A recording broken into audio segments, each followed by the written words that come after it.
गीता मोहन हमारे साथ हैं, जो लगातार रूस युद्ध को कवर करती आई हैं, कभी स्टूडियो से, कभी ग्राउंड जीरो से। और हमारे साथ राजेश पवार हैं, जो कीव में मौजूद हैं, राजधानी यूक्रेन की। राजेश, शुरुआत में आपसे करूंगा। जो ये बड़ी खबर आई है कि यूक्रेन के पास हथियारों की कमी हो रही है और ये उनके ही गवर्नर की तरफ से दावा किया गया। उधर बाइडेन भी कह रहे हैं कि रूसी हमले की हमारी चेतावनी जो थी उसे यूक्रेन ने उतनी गंभीरता से लिया नहीं। अब इन दोनों खबरों के मायने क्या हैं, जरा समझाइए दर्शकों को। देखिए, जहां तक यूक्रेनियन सेना का सवाल है, ये सिर्फ उनके जो लुगांस्क के गवर्नर ने ही नहीं कहा, ये चीज ज़ेलेंस्की ने भी कही है कि हमारा एम्यूनिशन, खासकर जो एम्यूनिशन है हथियारों का, वो लगातार कम होता जा रहा है और खत्म हो रहा है।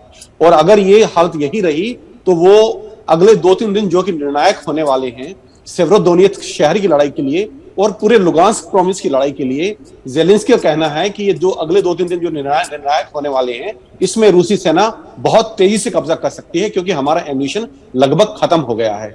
जहां तक प्रेसिडेंट बाइडेन का ये सवाल है कि ज़ेलेंस्की ने हमारी चेतावनी को सीरियसली नहीं लिया था, देखिए वहां से कई तरह के कॉन्ट्रडिक्टरी विचार आ रहे हैं अमेरिका से। और प्रेसिडेंट बाइडेन कई बार कुछ चीज बोलते हैं, फिर उनके जो सलाहकार हैं, विदेश मंत्री हैं, वो फिर उसको क्लैरिफाई करते हैं, दूसरा स्टैंड प्रस्तुत करते हैं।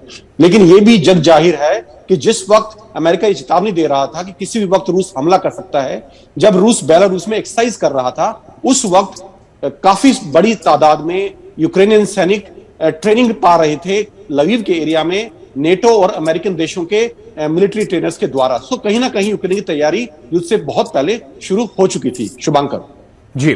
गीता, अब क्या इसमें भी कोई और एंगल हो सकता है दबाव बनाने का और हथियार मंगाने का, बेहतर हथियार मंगाने का?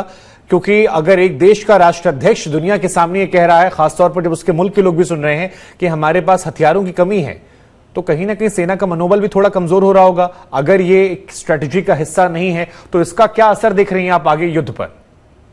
देखिए, कहीं ना कहीं अगर आप स्टेटमेंट्स देखें जो अब कीव से आने लगे हैं, चाहे वो कम एम्यूनेशन की बात हो या फिर जिस तरीके से ज़ेलेंस्की कह रहे हैं कि रूस अभी भी हार रहा है, सेवेरोडोनेत्स्क में काफी अच्छी लड़ाई दे रहा है यूक्रेन, और ऐसा ही चलता रहा तो रूस 40,000 सोल्जर्स ऑलरेडी खो चुका है, उससे ज्यादा फोर्सेस सोल्जर्स खो बैठेगा, और ये रूस के लिए अच्छा नहीं है।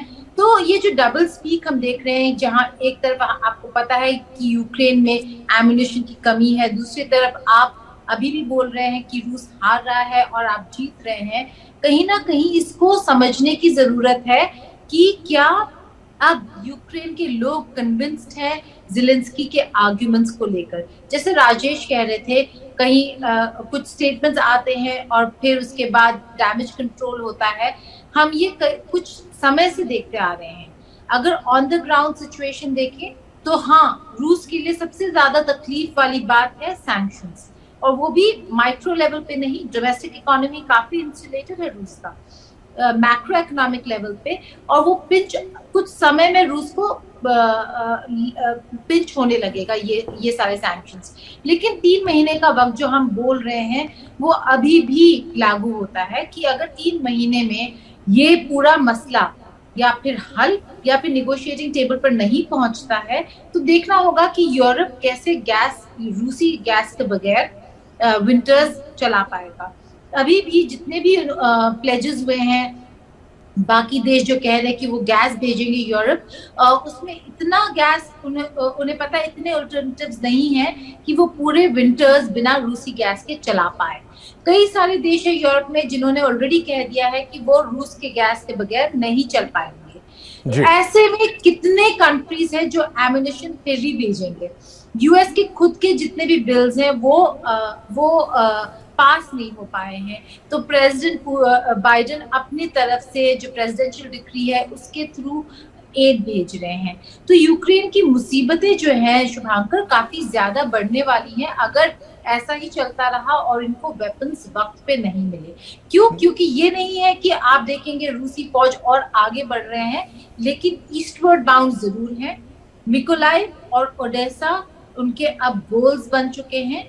मॉस्कोवा के डूबने के बाद ओडेसा जरूर एक बहुत इंपॉर्टेंट गोल बन चुका है।